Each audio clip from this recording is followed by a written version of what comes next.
Hello, everybody. Halloween is upon us, and it's often said that the boundary between this world and the mysterious one beyond is not just a midnight phenomenon. It's always there, lurking at the fringes of our awareness.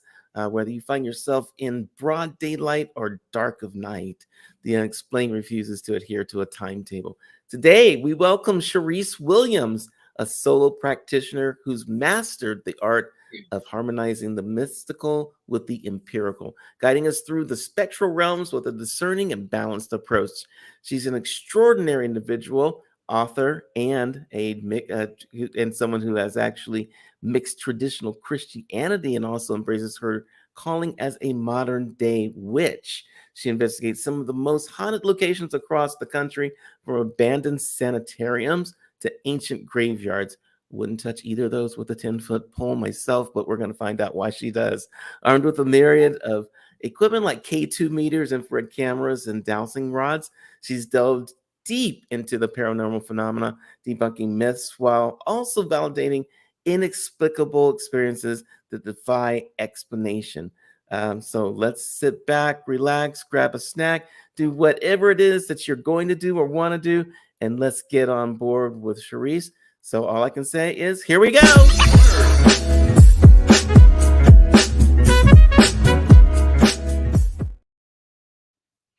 Well, that was fun. My computer just cut out right there while we were talking also, so it happens. Oh, no. Spooky. How Very are you, spooky. Charisse? Hi. That was probably the most epic intro I've ever received, so thank Were you. you chair dancing? Because I was. Oh my gosh.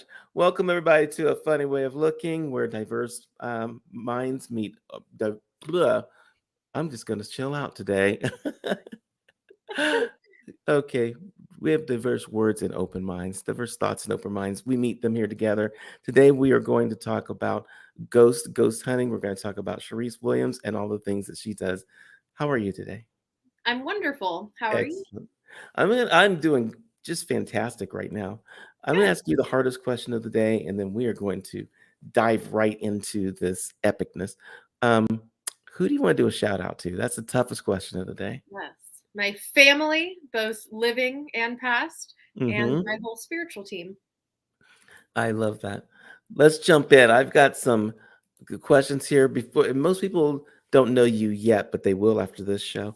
Mhm. What is it that you do, and how did you get started in the paranormal? What is it that I do? That is a broad.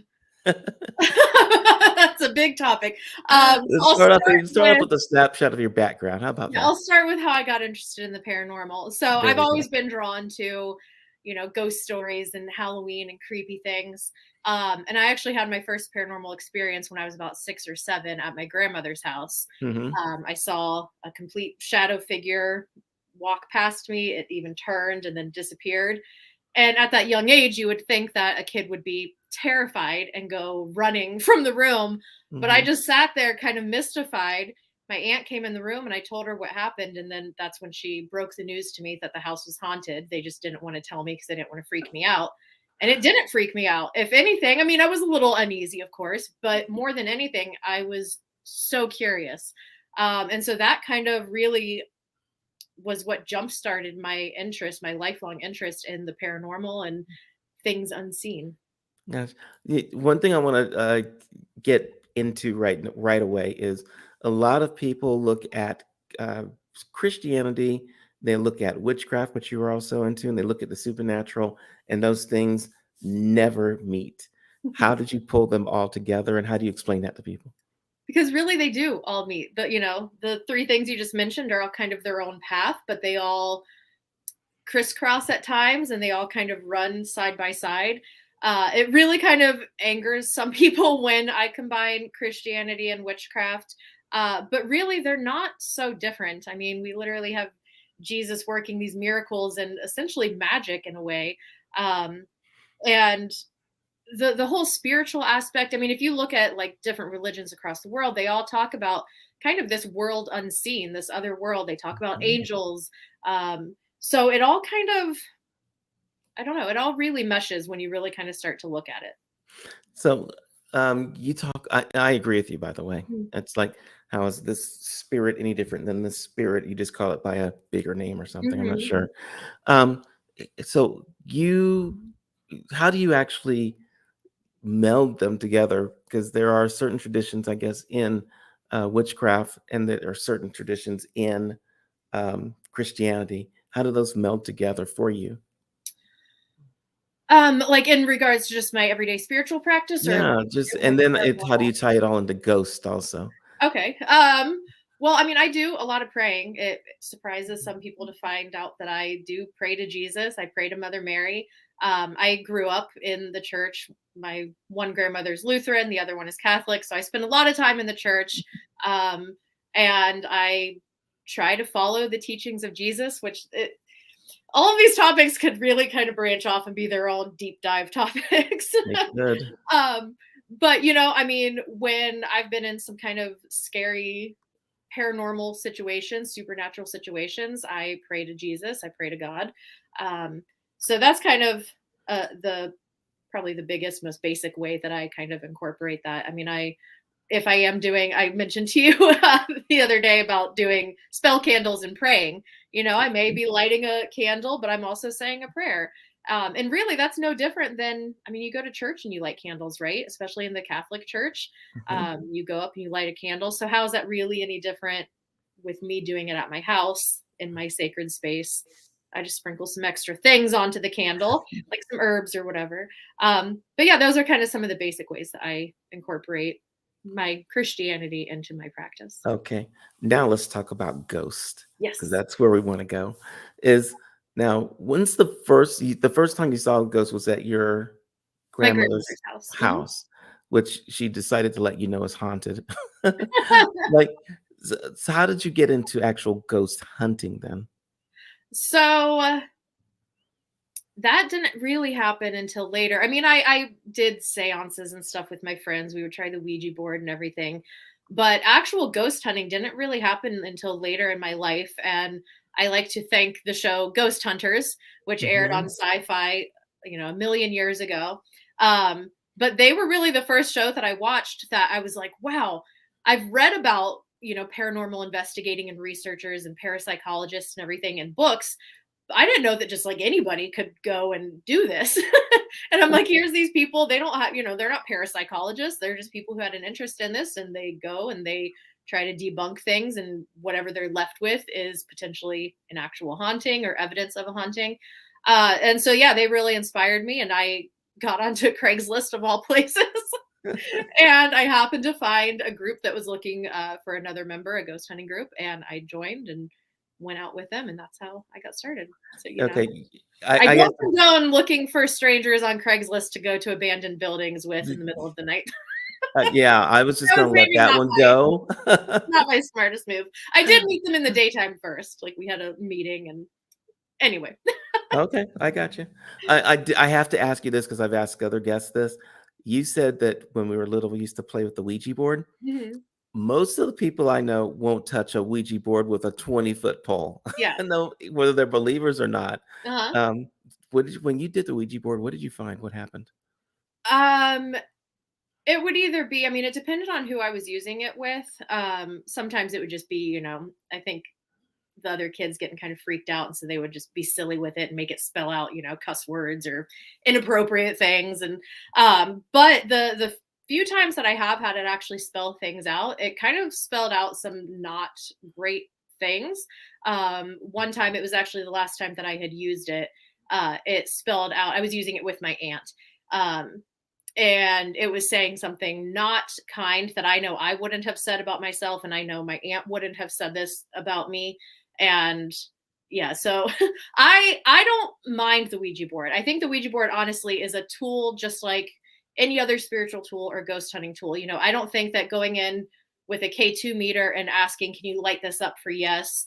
Or, leave it dark for no. How is that really any different than using a Ouija board and saying, can you move this to yes or to no? It's a tool just like anything else, but it's your mindset going into it that matters. And because I have had some very not pleasant Ouija board experiences or Mhm. experiences that I believe stemmed from my use of the Ouija board, I have such this ingrained disconnect and kind of a fear, honestly, of the Ouija board and what might come through, that whenever I sit down to the Ouija board, that's what I would be bringing, is that fearful energy, which then attracts maybe trickster energies or, spirits that maybe just kind of want to mess with you. Whereas I have no problem picking up a K2 meter or any other piece of equipment, spiritual equipment, tarot cards, pendulum, or Mhm. anything. I don't bring that fear with me. And I think that that's the big thing with the Ouija board, is so many people bring that fear with them because of what they've seen in movies or what they've heard, scary stories they've heard from other people.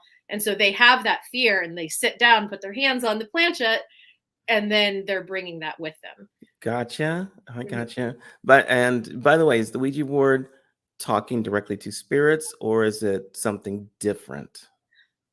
I've often wondered, and I think it's the same with because I use pendulums and dowsing rods in my practice and with ghost hunting.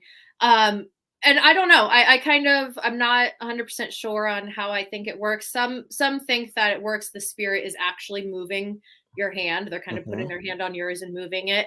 I kind of think more that it works along the way of so like in hypnotherapy there's idiomotor response, which is if the person's being hypnotized and the therapist may say, if the answer is yes, lift your finger up, and you're kind of, it's an unconscious movement but your Mhm. subconscious is answering, and so your hand does move. I think that that's kind of what's happening with the planchette, the Ouija board, or the pendulums. It's kind of your brain sending these little idiomotor signifiers to your hand to move it, and you're not consciously aware of it. Now, are you making the answers up, or is maybe there a spirit telling you the answer is yes, and your intuitive mind is hearing the answer, which then sends the signal to your brain to move your hand in the appropriate direction? I think that makes the most sense to me. Um, Okay.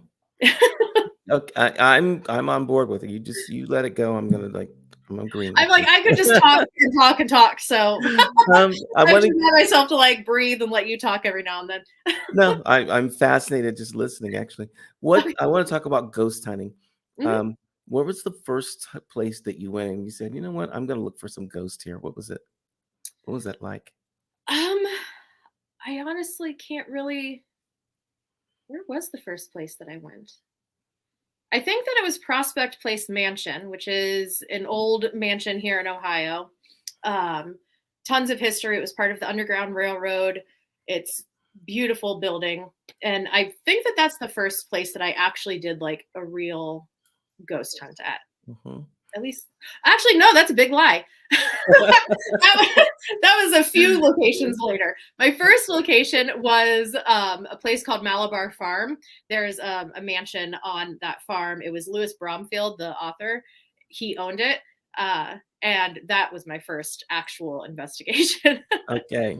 Now, that's your first investigation. Mhm, When was the first time that you actually, when you were hunting, because I know you've got your grandmother's thing, mhm. but you were hunting for ghosts and you found something, you go, this is a ghost, it's not just a creaky floorboard.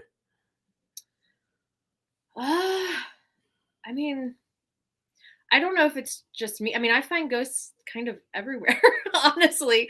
They're kind of all over the place. Um, So yeah, I mean, there's some places that I've gone to where I'm like, this doesn't feel, and I'm not going to name the locations. But there are places where other people are like, this is so haunted, and then I've gone to it a few times, and I'm like, I'm just not feeling it. Because a lot of the time it can be just a creaky floorboard, and you do get people that haven't investigated too often, and they just go in and they get really excited and they hear any sound and they're like, that was a ghost. um, so while I do think ghosts pretty much are everywhere or can be everywhere, not everything is haunted, not everything Okay. is a ghost. Now, by the way, I've always wondered this, if there's ghosts around us all the time, do we walk through them or do they move out of the way when we walk toward them? I'm not really sure. I think both. Okay. I think we've all kind of like, well, I don't know if we all have, but have you ever walked through somewhere and you kind of just get like a shiver? Or you walk through and you kind of feel just like, oh, like what was that little bit of static? Or even sometimes it may feel like you walked through a spider web and there's no spider web anywhere. Has that Mhm. ever happened to you? It has. I Okay. didn't have a K2 meter to figure it out, but yeah. I think that that could potentially be a spirit or some type of energy or entity that you are either walking through or walking near. Okay. Now, there's a couple of things that I've talked with you about or I've read about you. And one is the laughing ghost that you Yes. actually recorded. Yes. Tell me how you got a recording of a ghost on a recording of a ghost. That's it. So this was at Indiana State Sanatorium, which is my favorite haunted location I've ever been to ever. I highly recommend it to anybody. They also do daytime tours. I swear they need to like let me investigate there once a month for free, which for how much I talk about and promote this location. um, but yeah, you can do daytime tours, nighttime investigations, and so that's where I was. And one of the buildings on the property used to be a nursing home, and we were investigating the nursing home. And the nursing home is set up as kind of like a cross or an X with the Mhm. nurses station in the center. And we were near the nurses station, kind of standing in one of the hallways. And the whole night we were there, our walkie talkies kept going off for no reason. Um, and so it was kind of like, what the heck is happening? So we're standing there talking, the walkie talkie goes off. And we're like, what the heck? And then in that moment, you hear just clear as day, sounded like an old man, just go, like No. cracking up. Like he thought it was hilarious that he's setting off these walkie talkies. And I have never been more startled investigating my entire life. I've heard disembodied voices before, you know, you hear a whisper, you may hear a voice or something. I've never had a voice that loud, that clear. It sounded like there was a man standing right next to me laughing. I I was so startled. I told everybody to shut up because some people were still talking. I was like, shut up, shut up. I was like, I'm sorry. But did you guys just hear that? We played it back and we caught it on audio. And then the crazy part of that is, come to find out, I was interviewing a woman who used to work at the nursing home when it was in operation. Uh-huh. And she mentioned that down that hallway was a patient who used to like to play pranks on people. He was a big jokester. And so I was like, I bet you anything that's who was, you know, just kind of messing with us, setting off our walkie talkies and thought he was hilarious for doing that. So Yeah, you're just freaking me out here. I've got a little walkie-talkie sitting right over here. what if it And goes off right now? yeah, no. If it goes off right now, I'm moving. Okay, that's all I'm saying. Um, there, but what is the why do ghosts want to stick around and talk to us? Are they in a different dimension? Are they in this dimension, in this world, but we just can't see them? Like, what are ghosts and why? Why are ghosts? There's a lot of different theories, and I mean that's one of the things that I love about this field is that there's just so many possibilities and theories, and you can go down this direction with it, or you can take, you know, the topic this direction. um but at the end of the day, like as of right now, none of us really know 100% what ghosts are and what the spirit world is. We have good theories, but you know, there's theories that ghosts stick around. You know, a person dies and maybe they were not a very nice person in their life, and now they're kind of worried, like, well, what's waiting for me on the other side? Like, I don't know if I want to leave right now because what if hell is real and I don't want to be condemned to hell? So I'm just gonna hang out right here. There's theories that people who die very quickly or traumatically may be kind of stuck in this almost like confused dreamlike state where they know that they're not alive how they were, but they're also like not fully aware that they're dead. There could be people that just really liked being alive. They loved life. They loved Earth. Maybe they loved their house that they had, and they're just not ready to leave it yet, and they want to hang out. So there's really kind of a lot of different possibilities of what is a ghost. Okay, what's have you ever run into a situation? The sanatorium, just the word scares me. But have you ever run into a situation where you go in, you've got your meters, things are going on and off, and you are just like, I got to get out of here because this is way too freaky? Normally, I'm very vocal, and I will kind of voice when I'm like freaked out. I was spending the night at this haunted mansion one night, and I was assigned to sleep in this one room that we kind of had a lot of activity and just uncomfortable feelings in, and I was very verbally not pleased with it, but I still did it. So very rarely am I like leaving a location. More than anything, if something's happening, I'm like, let's stay and figure this out, or I hear a noise, I'm like going towards the noise, as freaked out as I might be. But there have been, it was actually at the sanatorium, uh there's a spirit on the fifth floor of the mental health facility that's on the location on the property. Hmm. And the spirit there in life, he just, he had mental health problems and he was not a very nice person. There's actual accounts from employees there. They're pretty sure they know who this individual was. And yet in life, he just made people's lives miserable there, the other patients.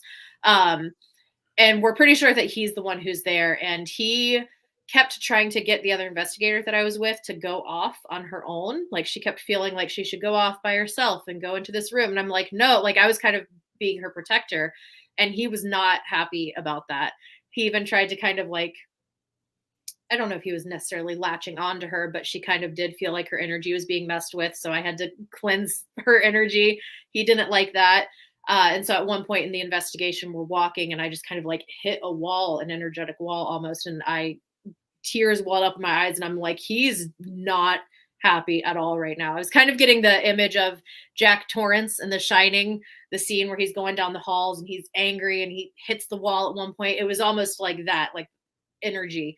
And so I did at that point, I left the building and I had to go, to ground myself, I like to put my hands on a tree and do some breathing. So I had to go do that. And I cleansed myself with my crystal, said a prayer, and then went back in and set my boundary with him once Uh-huh. I composed myself. And ever since then, ever since I set my boundary with him, I mean, he does come close and kind of try to, poke at me a little bit, but nothing like I'd experienced with that. So inside the sanatorium, which still just freaks me out because of the word, are there friendly ghosts also, or is it most of the people were, had mental health issues? Are No, they? most of them are pretty friendly. It seems like there's just kind of that one guy. And from I haven't investigated there in over a year, so I'm curious to go back and see if it's changed at all. But when I was there, I gathered that he kind of controlled that building at night, and then Hmm. during the day, the other spirits kind of got to do what they wanted. So it definitely felt a little more intense at night, the energy does, and then during the day it feels a little more light. And then the spirits in the nursing home, it's honestly, other than the jokester who does like to play pranks, and there is somebody who whistles in the nursing home. There is unfortunately a female there who we've heard her crying multiple times, and it's kind of just more of a sad energy in the nursing home. Hmm. Are there places that you've gone beside the sanitarium where it's been said that they are haunted, and you've gone in and you've actually debunked it and gone like, "Mm, no, this is, something that we can explain and I can show you exactly how it happens." Yeah, I mean, there's the one location that I'm thinking of. Again, I'm not going to throw them under the bus because that's the thing too. And that's one of the reasons it's been so hard to prove that ghosts exist, is because you could go into a building one night and just you're hearing voices and footsteps and you can't debunk anything because everything that's happening is most likely paranormal. And then you can go the next day and it's just quiet crickets. However, I have been to this one particular location more than one time, and each time it's just there's not much, and there's pretty much always a bat in one of the hallways, and it happens to be the hallway where people say that they see a shadow move quickly through the hall. And I'm like, yeah, I mean, if you don't know what you're looking for and you aren't aware that there's a bat in that hall, you could easily see a bat flying through the dark and think that, oh, I'm seeing, a spectral shadow. Uh-huh. So yeah, that's one of those instances where I'm like, I don't, how haunted is this? Okay. Now there are people listening who are going like, okay, I want to go out and I want to find some ghosts because Halloween is happening in like a week. Yes. And if they want to go out and find ghosts, what do they need to do? What do they need to do? First of all, just be open to it. Be open to the possibility. So often our logical mind kicks in. We may have an experience or we may intuitively pick up something and like, I think I'm feeling something in this room. But then our logical mind immediately kicks in and says, no, you're not. You don't see anything, do you? There's nothing here. So be open to the possibility that, what you are feeling or seeing or hearing could potentially be a ghost. It could be a haunting. But at the same time, look for things. If there's if there's a crack in the window and the breeze is blowing through, that could be making the door move or the curtain move. So kind of look for logical explanations while at the same time being open to the possibility. And then people say there's kind of like 50-50, I think, in the paranormal community of are cemeteries haunted or not. And I find that they are. I think they're kind of more of like a meeting place for spirits. So go find a cemetery in your area and That's what you do. investigate it. Oh my gosh. Like, I've moved into my apartment, and I've got my dishes and my silverwares in one drawer, right? Mhm, And they're in this little tray, and I make sure that the tray is always pulled up to the edge of the drawer before I close it, and I close it really slow, mhm. and I will wait. I'll open it a couple hours later, and it's pushed to the back. Um, and I've been trying to figure out if it's just my refrigerator rumbling it and pushing stuff to the back Mhm. or stuff like this.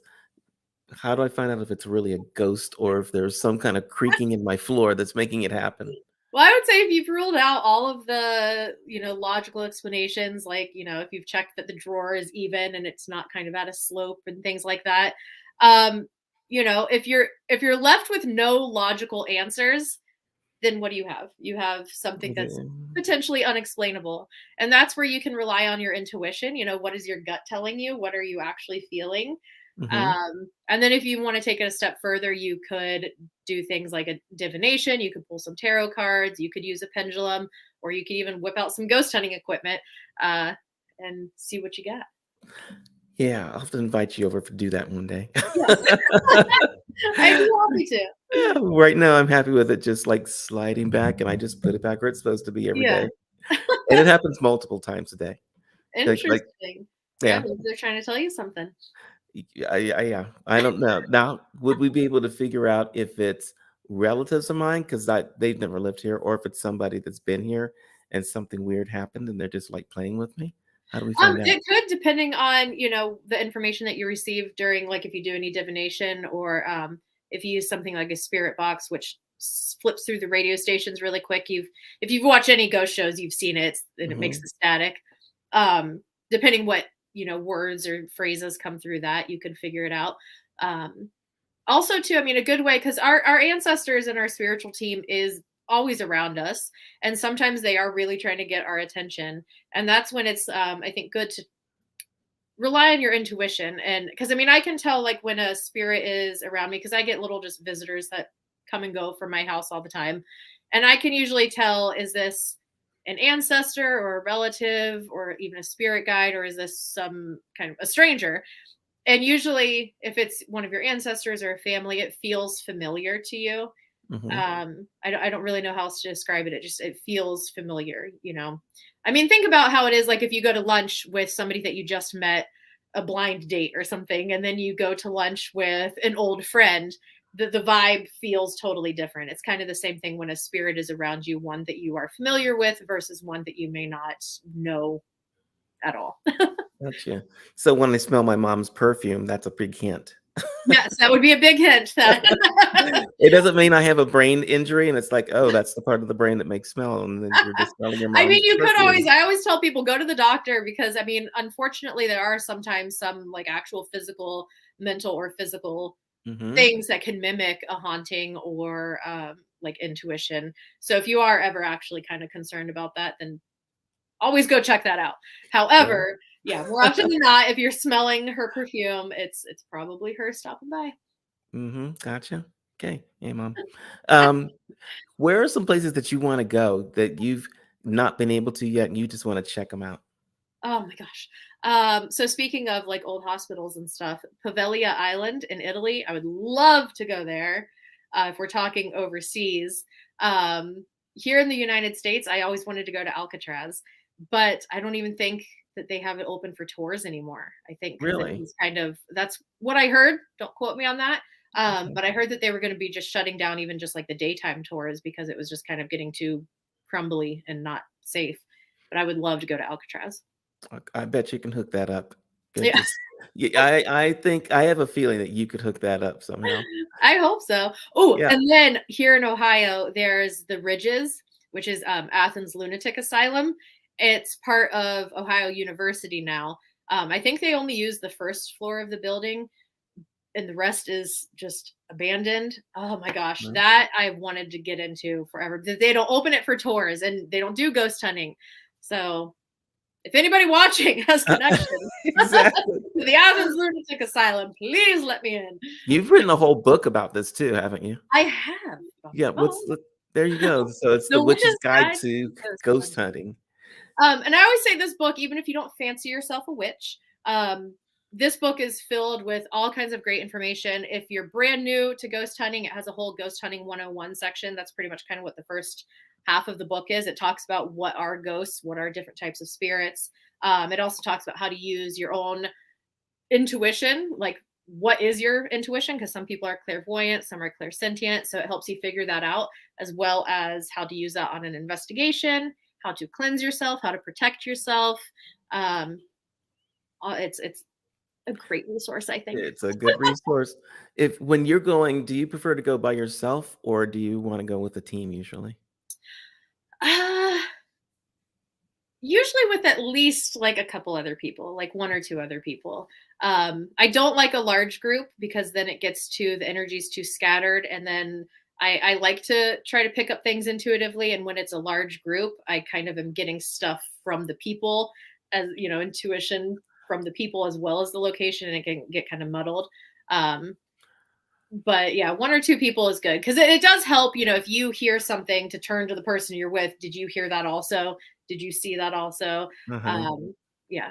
When you get the recordings of like the laughing man and you've got people that are crying or whatever, do you just keep your recorders going like all the time that you're in the location so you can pick things up? So Indiana State is one location that pretty much the entire time I'm there, I'm recording, whether it's on a digital recorder or I'm filming with my camera, something, because there's so there's so much at that place. But generally, no. Sometimes I'll record, like if I sit down, you know, to do like an EVP session or something, I'll record that. Um, Otherwise, I like to kind of just ask questions and then play it back in the moment to see what we got. Wow. Do you have more recordings of audio or video? Probably video. I like to record video because I mean you're getting the visual, but you're also getting audio. So there's been a lot of times too where I'm just recording just a quick video to make for social media, not even actively asking questions or investigating. And I've gotten voices and whispers and things like that in the video, just uh, recording. You know what? We need to go a little bit deeper with you. I want to find out who is Sharice Williams. We're going to play a little game right now. We're going to play a game of this or that. I'm going to give you two choices. You can pick one or the other, but not neither or both. And I just want to see where we go with this whole thing because this is fascinating to me. Am I allowed to give my reasoning, or do you just want my answer? Oh, your reasoning would be super helpful. Okay. And we'll go with let's start with some easy questions and let's just go with the things that are out there. Okay. Okay. Um, real or hoax, Roswell. Real. Okay. Um, by the way, who's your audience? Seekers or skeptics? I like seekers because skeptics are kind of not fun, but I like it with like a healthy dose of skepticism. I think is realistic and refreshing, Okay. but not the people that are like it doesn't matter what you say or do or show them or anything, that they're just, you know, the people that are like they're not actually trying to expand their mind or see things from a different perspective. The ones that are there to just like their mission is to disprove, like Hmm. that's not fun. Gotcha. All right. So that I like that answer. Where do you begin your research? Forgotten lore or mainstream myths? Ooh. I'll go with hmm, that's hard. But I'll go with lore. I like to start with the lore and then see where Okay. that takes me. Gotcha. You know, find some high tech ghost. I mean, I would. That'd be interesting. But yeah. Okay. How about a haunted Victorian mansion or modern day skyscraper? Oh, Which one would you Victorian rather? mansion all day, any day. Yeah. Now, do ghosts haunt, high, modern skyscrapers or not? Yeah. Yep. Yeah. A place doesn't have to be old to be haunted. Okay. Do they have to what has to happen for a place to be haunted? That's again another. I mean, there's a lot of speculation, Hmm. especially there. You know, I think some hauntings are actually just the emotions that are left behind at a place. That's why I think places like hospitals are usually super haunted. So while we may not be actually connecting with like the soul of a person, we're kind of just feeling the energies that have been left behind. Okay. Um, but yeah, I mean, usually if there is kind of something traumatic that happens or like a big emotional event that occurs, that can kind of contribute to a haunting. Okay. How about your toolkit? Scientific instruments or spiritual practices? spiritual practices. Okay.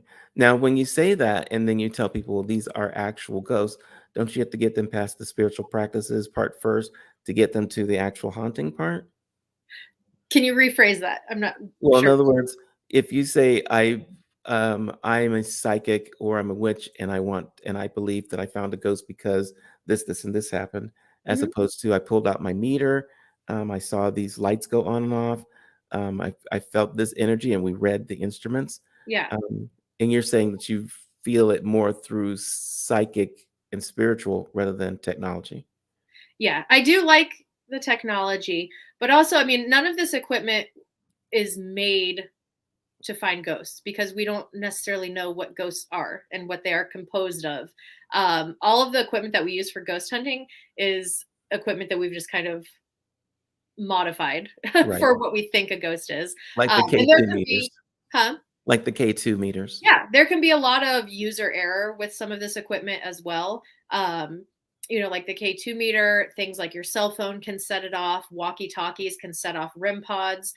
So there can be a lot of human error, just as the same as if you're using a pendulum or tarot cards. There can kind of be some human user error with that as well. So I don't think people like the scientific equipment because it lights up, because it's kind of something more tangible that you can see, you can touch the equipment.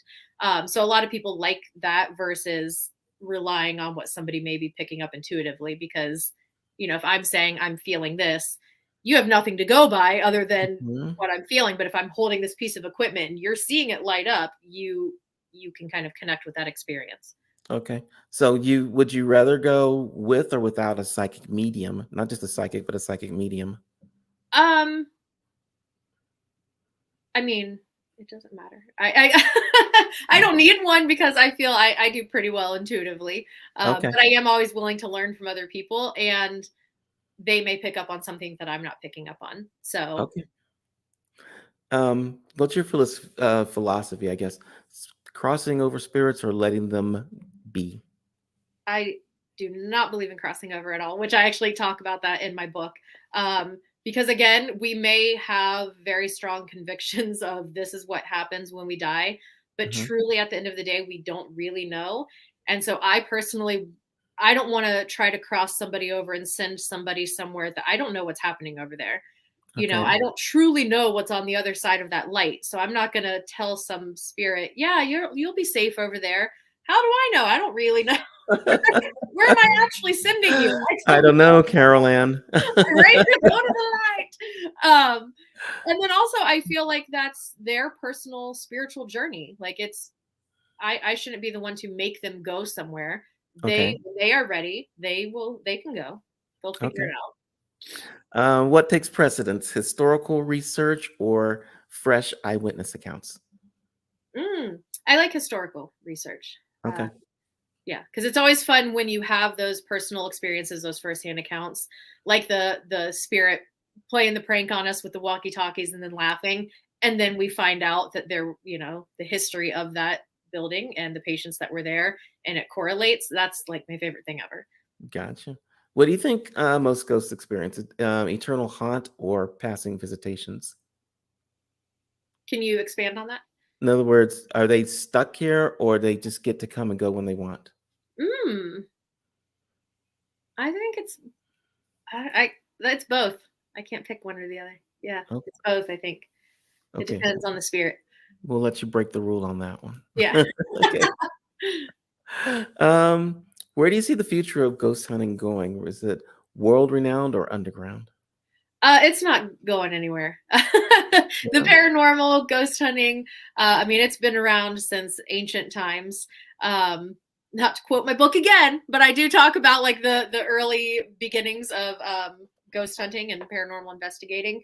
So it's definitely not going anywhere, but I do see it kind of evolving. I've seen it evolve even just over the last handful of years with social media, Yeah. versus we used to only be able to see it on in books and then on TV, on reality TV, and then now we're seeing it more on social media. So I think it's just going to continue to evolve, especially with different science that comes out and different pieces of Mhm. equipment that might be made. But yeah, it's not going anywhere. So that kind of leads to this question in terms of like pop culture's impact. Is it like helpful for awareness or harmful because of the sensationalism? Oof. Again, I could talk. I have a lot of opinions on, on Okay, this. give us a A couple. lot of opinions. So I think in one way, the fact that like paranormal investigating and ghost hunting is so accessible now, not only for the people who want to go out and investigate, there's so many locations now that you can book and go and investigate, but you can find endless accounts on social media of people investigating. And I think that that's great because it's kind of brought ghost hunting more as like now when I tell people that I go ghost hunting, people are like, "Oh, really?" Whereas 6 years ago, "Oh, I go ghost hunting," people would be like, "Oh, really?" Like, so it's definitely helping to make it more of just kind of an everyday conversation, Hmm. which I think is excellent. I also think the more people that are out there investigating, the more evidence we might be able to capture. Okay. The more, somebody may design some really great piece of equipment that may be the one piece of equipment that actually captures true, irrefutable evidence of a ghost. However, because a lot of this is happening on social media, and social media is all about the followers, the subscribers, the views.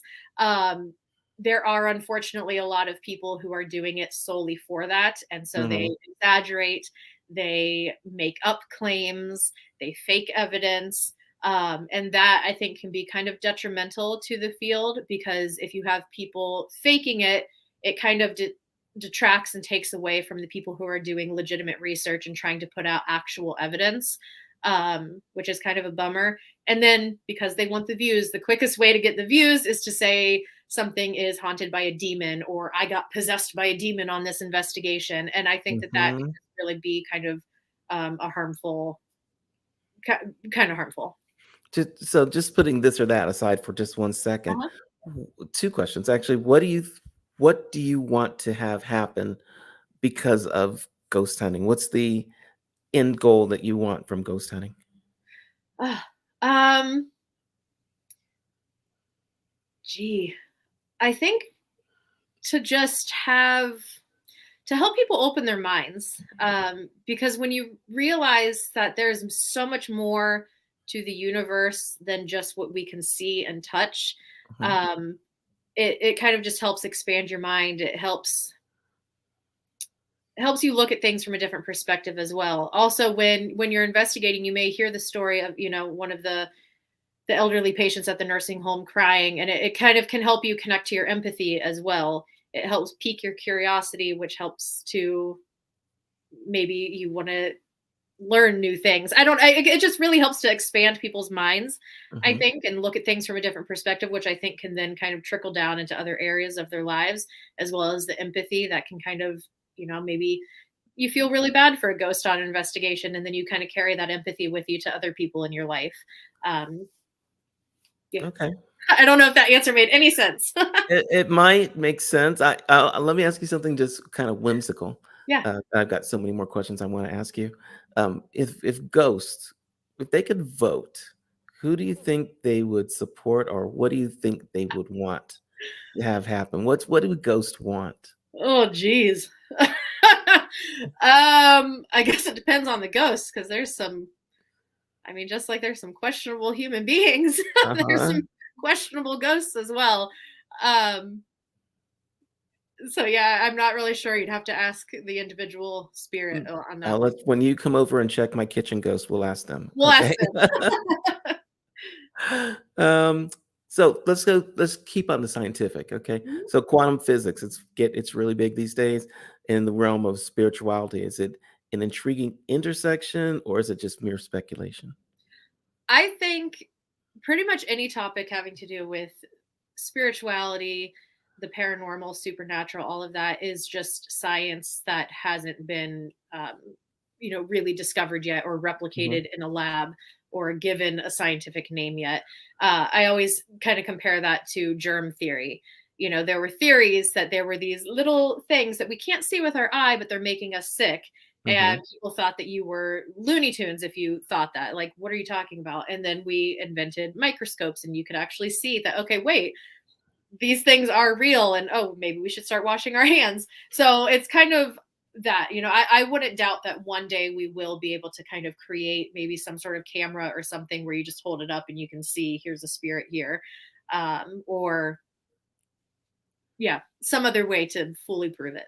Okay, I would love to see that technology, where that'll Me too. come up right around the same time what do you call it? AGI, the artificial general intelligence Oh comes up, gosh. and we're all gonna be like, "Ooh." What do you think's riskier, over reliance on technology or underestimating spiritual powers? Which is more risky, Which one? underestimating spiritual powers. Okay. 100%.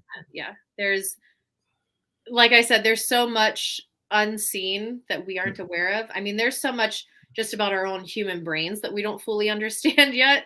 And that's in our heads. Yes. So yeah, there's energies out there. You know, there's energies and worlds within our own brains that we don't fully understand yet. And I think that it's very important to acknowledge that and to really work on your own intuition. So when things like the artificial intelligence comes out, you can rely on your own guidance system, internal guidance system, as to discern, okay, is this real what I'm seeing, or is this Mhm. maybe I should be asking some questions. That'll be an interesting discussion with the AI or with the aliens or with anyone else, like, ghosts exist, and, like, Yes. see what everyone comes up I know with. I would be very curious about aliens' ideas of ghosts, which there's actually theories that paranormal activity and some ghosts could actually be aliens. So there's talk about intersections. There's intersections of that, or even that Bigfoot is a ghost or Bigfoot is an alien. It can get pretty wild in this field. Bigfoot's another whole discussion, I love like, Bigfoot. oh my god. There's a, article someone showed me recently, it's like, "We finally have 4K footage of Bigfoot," Ooh. and it was from, like, a mile away, and there was a dot that was moving. I'm like, "That's Bigfoot." Like, "Come on, guys." Hey, but it's in 4K. It's in 4K though, yes. So, um, exploring other dimensions, is that exciting possibility or a dangerous endeavor? If I have to just pick one and follow the rules, I'll Okay. say it's exciting. Yeah. It's exciting. What do you want if you could just pop over to another dimension, what would be the first thing you explore? Um, Honestly, I'd pop over and see relatives that have passed on, as well as ancestors that I never met. Like, I never met my great grandma, but she's one of my main guides. I've always felt her near me. So I would love to go to a dimension and actually get to like spend time with her. In your mind, Mhm. if you could pop over to another dimension and actually talk to past relatives, would they be young again, or would they be how you remember them, or just spirit blobs that float around? What would be your want or desire? I would want it to be where it's, because I am a physical being, I would want it to be more like that, where I'm getting to sit down with her physical self. And I would prefer it to be as I see pictures of her, as when she was older. Um, but I don't know. I mean, it's kind of the same way as people say, well, how do ghosts present themselves to people? And I Right? think it could either be how the spirit is choosing to present themselves to you, or it could be how your intuition or your mind is perceiving that energy. Yeah. So she may be just presenting herself, my great grandma, as a ball of light, but my brain is perceiving that energy as her physical appearance. Gotcha. When you see or hear the ghost in the sanatorium, that just Mhm. fascinates me, by the way, still. Um, how are you perceiving them, or how are they presenting themselves? So for myself, intuitively, my main intuitive gift is just claircognizance. So it's almost like I just know. People say, like, well, how do you know that your name is Sharice? Well, I know my name is Sharice. Like, I know Mhm. it. So I get information like that. So I'll just kind of know that there's a man standing here. Well, how do you know? I don't know. I just know that there's a man standing there. Other times I may actually get an image of them in my head. And then a lot of the time too, I'll it's just a feeling. Uh, Uh-huh. So wait, when you have the man standing there, like, you go like, "Yeah, he's right there." mhm. If you move toward him, does he move, or do you walk and you stand in the same space as him? What happens when you see that Yeah, they'll man move standing there? sometimes. Like, sometimes I'll approach and I can feel that they're moving away, or a lot of the time it's almost like they just like blip, like I don't know, like blip out of the space. Like Okay. I'll feel somebody in a room, and it's like as soon as I go into the room, they're gone, and I'm like, okay, well, But there they were. They're okay, not here I anymore. got a couple more for you. Uh-huh. So, in regards to public skepticism, is it a barrier to work or a catalyst for more rigorous methods for you? Mm. Hmm. What was the first option? Well, Catalyst or it's a is either it's a barrier to work, uh-huh. or is it a catalyst for making more rigorous methods?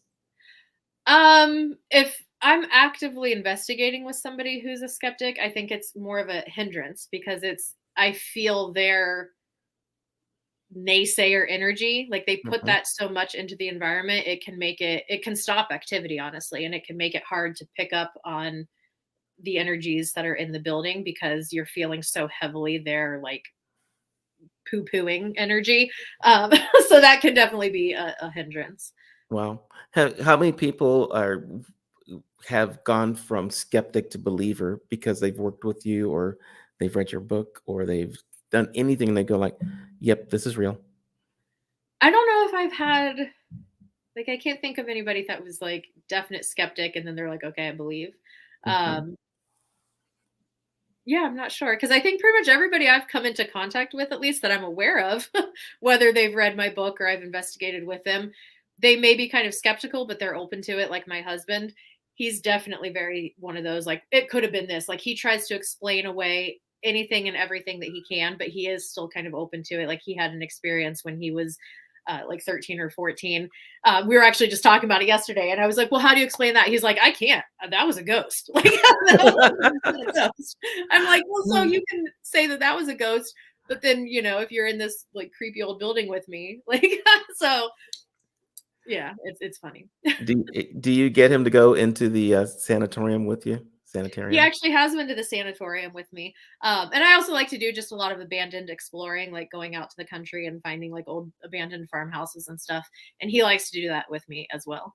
So that's Gotcha. fun. Just as a last fun question, Mhm. if there were no ghosts, what would you be hunting? Um, Knowledge. Okay. And also, I mean, there's so many ghosts are just one type of spirit. There's nature spirits, there's angels, there's so many different types of spirits. So I think I would still be trying to connect to the spirit world. Um, but yeah, I mean, if not, yeah, just knowledge. I think it's interesting that you separate ghost from all the others Mhm. because then that leaves another whole realm that people Mhm. could go into and explore. Yeah. Um, so yeah, I could see exploring angels, exploring anything. Hmm. Awesome. Thank you, Charisse. I want people to Yeah. stay in touch with you. This has been amazing. They Yeah. can do that easily over on your website, Charisse Williams. For everybody that is listening instead of watching, Charisse is spelled Cherise, Charisse Williams, and .com. So that's one word, ChariceWilliams.com. You're also over on YouTube, Charisse 1218. We'll let everyone guess what the 1218 is. And then you're also on Instagram and TikTok at ChariceWilliams.xo, and people can find you in all those places. Everybody, thank you for sticking around watching us over here on A Funny Way of Looking. You can find us also over on Facebook, Instagram, TikTok, YouTube. It's all A Funny Way of Looking. Um, find us over there. And also, don't forget to sign up for the newsletter. Charisse is going to be there again. And I think about 2 weeks, we'll have an article about her. And you can also watch this replay now or in the future. We love having you there. And while you're at it, everyone who's watching, pop over right now, sign up for the newsletter at afunnywayoflooking.news. It'll take you to the website. You can see all kinds of other guests that have been there. Charisse, you've been amazing. I absolutely love what we've been talking about. And we're going to check out those scary drawers over there one day. Yes, definitely. Whenever you want to talk spooky again, I am here for it. I love spooky. All right. Thank you. And everybody else, we'll see you again in a couple of days. Bye bye. Bye.